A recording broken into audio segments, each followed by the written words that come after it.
Hi guys, welcome back to Golden Reviewer. Today we are going to unbox this very interesting smartphone. Firstly, just look how small the package is. The overall package is actually smaller than a S21 Ultra. And this is the Qin F21 Pro. I think this is a sub-brand of the Xiaomi group. It's a very special and distinctive device. Yeah, just look at how small it is. And okay, let's open the box. And here is the device itself. Does it remind you of the Nokia from maybe 20 years ago? Yeah, so this is the kind of device that has it's a bar shape and it has a very small display and it has the number keypads. Indeed, very interesting. Accessory, very simple, just a SIM pin and a USB Type-C cable. There's no charger. And I guess that's just to save cost because this device costs less than $100.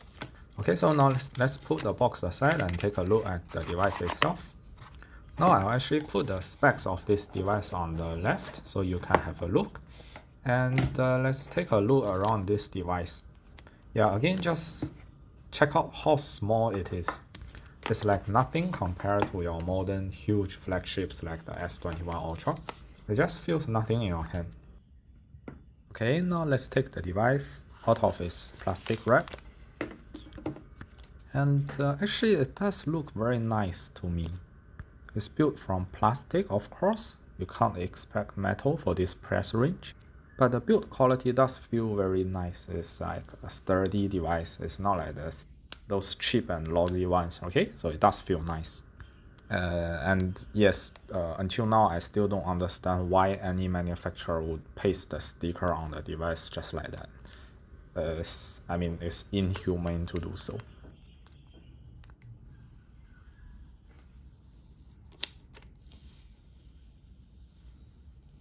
Oh yes, this thing is so beautiful, right? And also let's remove the screen protector. And I will give you some time to look around this device again. So there is your single camera on the back. It's a 5-megapixel one, and it actually has a LED next to it. And now let's turn on the device and take a look around the system. Okay, so I've turned on the device and finished the initial setup. And this is your lock screen. You can either swipe up or press the start button to enter the home screen. And then you can either use the touch screen to navigate, or you can use the so-called navigation button to navigate around the system. And this is actually a pretty standard Android device. So you see you have this quick settings panel, which you are pretty familiar with. And let's go to settings, about phone to check the system information. And this thing actually runs on Android 11. How interesting is that? So this runs on the latest Android system. It might be newer than many of our own devices. So let's take a look around the settings app again. And let's go to the display. So you actually have night light, which should be the same thing as the eye comfort mode. So basically adjust the screen temperature to make your eyes more comfortable at night. And then you also have this auto brightness, or you can control the brightness manually from this slider. So all these are pretty standard Android things. Next, let's take a look at this device camera. It has a very simplistic camera setup. So it's a 5-megapixel camera on the back and a 2-megapixel on the front. So not impressive numbers, no multi-camera, but I guess it does get work done. The camera quality is actually better than I thought. The shutter lag is also quite acceptable. It's pretty responsive. And here is a simple camera comparison with the S21 Ultra. Guess I don't have to tell you which one is which. And the front-facing camera is actually very interesting. It's at the bottom of the phone, and it takes part of that hash button. So this might give you some weird angles if you are doing video call or just taking a selfie. So you have to adjust the angle carefully. And here is a comparison with the S21 Ultra front-facing camera as well. Another nice thing about this device is the LED light beside the camera. So a lot of the budget device doesn't actually have this, but this device has it. So if you are in the dark and you need a torchlight, this is very helpful. Another interesting thing is that this phone actually does not allow you to install any APK. I guess this is a phone for the students or for the elderly. So this is for their, I don't know, security or mental health, or for the parents to just to manage them, right? But anyway, if you just want to install an APK, it will tell you that it's prohibited. And you can only use the built-in software market to install a very restricted set of apps, right? Mostly related to study. So I guess this is a student phone. So you are not supposed to play games on this. One more interesting thing about this device is that there is actually an infrared blaster built into the device. So it can be used as a remote control for your common household appliances. For example, I set up my air conditioner and it can actually control my aircon without any problem. So that's a nice thing to have. Oh, and one more thing, if you look around this device, you see that there is no physical volume buttons. So that means you can only adjust the volume inside the system using software. So there is a volume controller in the quick settings panel, and that's your only way to adjust volume. Okay, next comes the interesting and exciting part of this review. Remember I said this phone does not allow you to install any third-party apps other than from the built-in app store. But this is Android, right? Being Android means infinite possibilities. So I actually find a way to get around that restriction and be able to install any apps I want. So of course I installed the common benchmark apps like the Geekbench, Antutu, and 3D Mark. And I also installed some games. So let's check out the benchmark performance and also the gaming performance of this device. And let's start with Geekbench 5. Because the performance of the SoC is just too weak, the Geekbench 5 actually took 11 minutes to finish. I guess none of you actually wants to watch it to run the test, right? So I just fast forward and let's check out the results.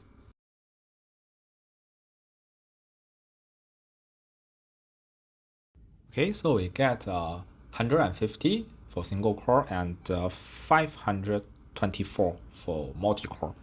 I guess that's around 15% of the performance of your flagships like the Snapdragon 888. Next, we'll run Antutu benchmark, and this test will also take a very long time. In fact, if I remember correctly, it should be around 15 minutes. So we'll also fast forward, right? Because don't want to waste your time on this. Yeah, so let's go to the end of the test and just directly check out the results.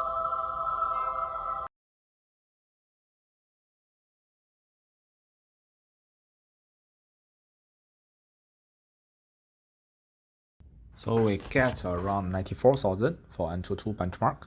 That is about 10-11% the performance of your Snapdragon 888, I guess, because if I remember correctly, the Snapdragon 888 will score around 800 to 900 points. Okay, so lastly, let's test the 3D Mark benchmark. Okay, and for 3D Mark, we cannot run wildlife because it says the device is not supported. So we have to go with slingshot. But anyway, let's start the test.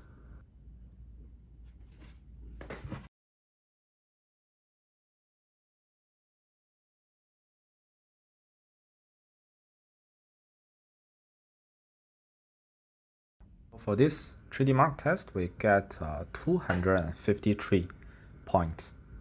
I guess it's not a very good result because you see in the graphic test, the FPS is only something like 1.2, 0.7.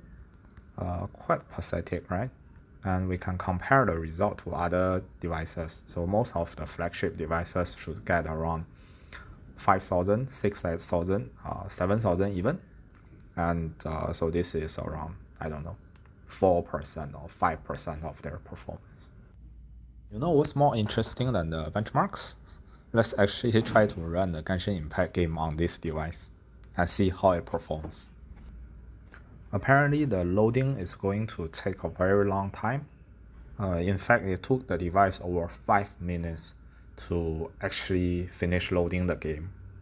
So just like the benchmarks, I'll actually fast forward for this loading part because it's a waste of your life, okay?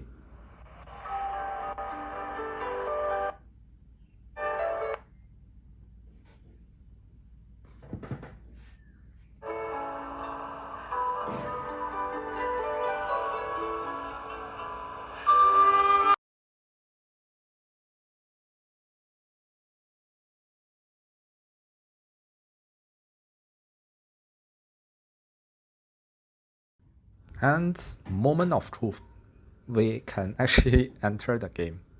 So yes, this device is able to run Genshin Impact, it's able to launch the game.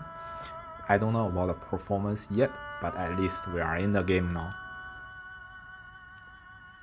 As you can see, the game is very laggy. Of course, what do you expect, right? And all the buttons are extremely small, so it's very hard to press those buttons. Now I'm going to go to graphic settings and try to turn every setting to lowest possible and see whether the game will be at least playable. Okay? Because this device actually blocks the ADB access, so apparently I cannot use my software to monitor the FPS and the power consumption and all those metrics. But I guess it doesn't really matter, right? It's just for fun. The testing is just for fun. So I've turned everything to lowest and I'll try to play the game for a couple of minutes. And I'll stop talking and you can just enjoy. I mean, can you enjoy the game? I don't know. Just enjoy the video, the footage anyway. Okay.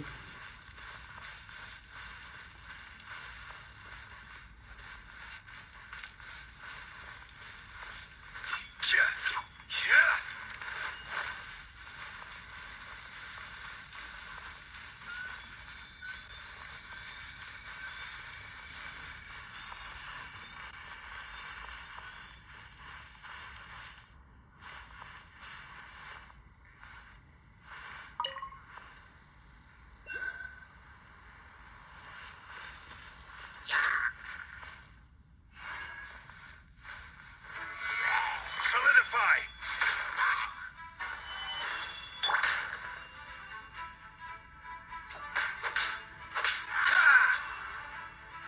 Dodge this!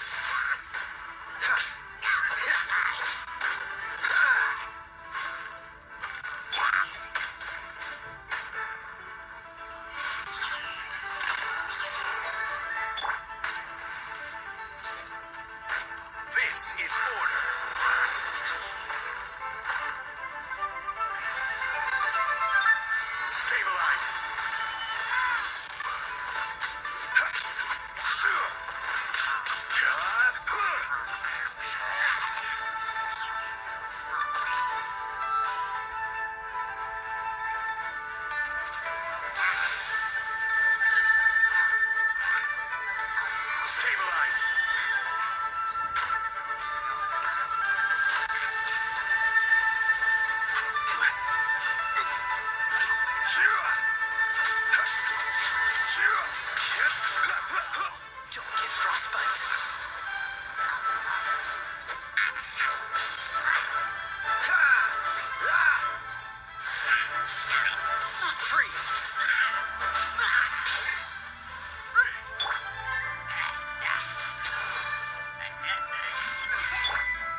Alright guys, so that's it for the Genshin Impact game test. I have to say it's not very enjoyable. It's pretty laggy. It's actually too laggy for me to be able to enjoy the game. Yeah, so next let's move on to PUBG Mobile. PUBG Mobile actually does not require as high performance as Genshin Impact, so I have high expectations for this device. Hopefully it can play PUBG Mobile smoothly. And this time the loading only took 2 minutes plus. It's much better than Genshin Impact, right? It only took less than half of the time to load the game. So it's looking great. And as for graphic settings, anything above balanced is not supported, so we can only choose between smooth and balanced. As for frame rate, we can only choose between low and medium. In PUBG Mobile, the medium FPS is actually 25, if I remember correctly. So the FPS is locked at 25 max. So we'll go with smooth graphic settings and medium FPS. So we'll try to make it as light, as smooth as possible. Now let's go ahead and start a multiplayer match. Firstly, before starting, I have to say sorry to my teammate because apparently I'm going to be the lousy one in the team. But yes, this is for science, right? So please pardon me. And this time the game actually only took about 30 seconds to enter the multiplayer game and load up the map. So everything is actually looking pretty promising to me. The loading is fast, the overall UI is quite smooth, and the only question is, can the game itself run smoothly? Okay, and I have to say that I'm amazed. This is actually pretty smooth. I guess the device might be actually running the game at the 25 FPS cap. So yeah, it does feel pretty smooth and playable, except that the display is just too small for me to actually do anything meaningful. But the game runs smoothly, yes. Alright, so now I'll shut up and let you enjoy the gameplay on this Chin F21 Pro of the PUBG Mobile, which is a very unique experience.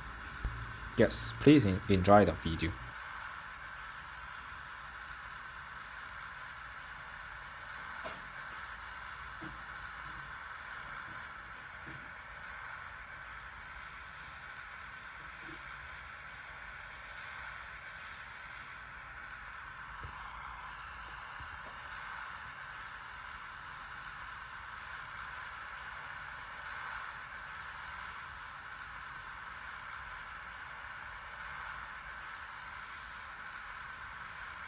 Let's go!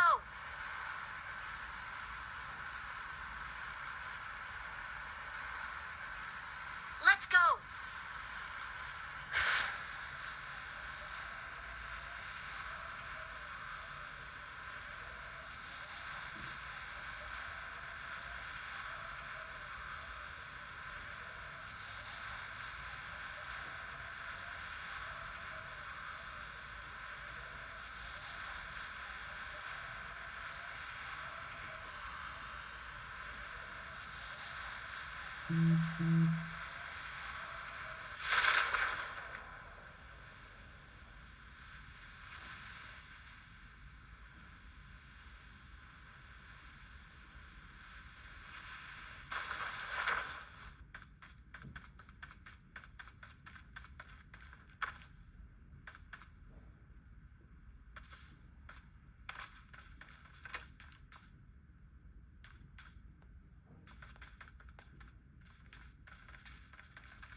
Alright guys, so today we have unboxed and has some first impression of this Qin F21 Pro, and we managed to install some benchmark apps and benchmark it, and we also made it possible to run Genshin Impact and Pubg mobile game on this device. So I'd say overall it's a very interesting experience, and this device is also a very interesting device. I hope you enjoyed today's video, and thanks for watching. See you next time.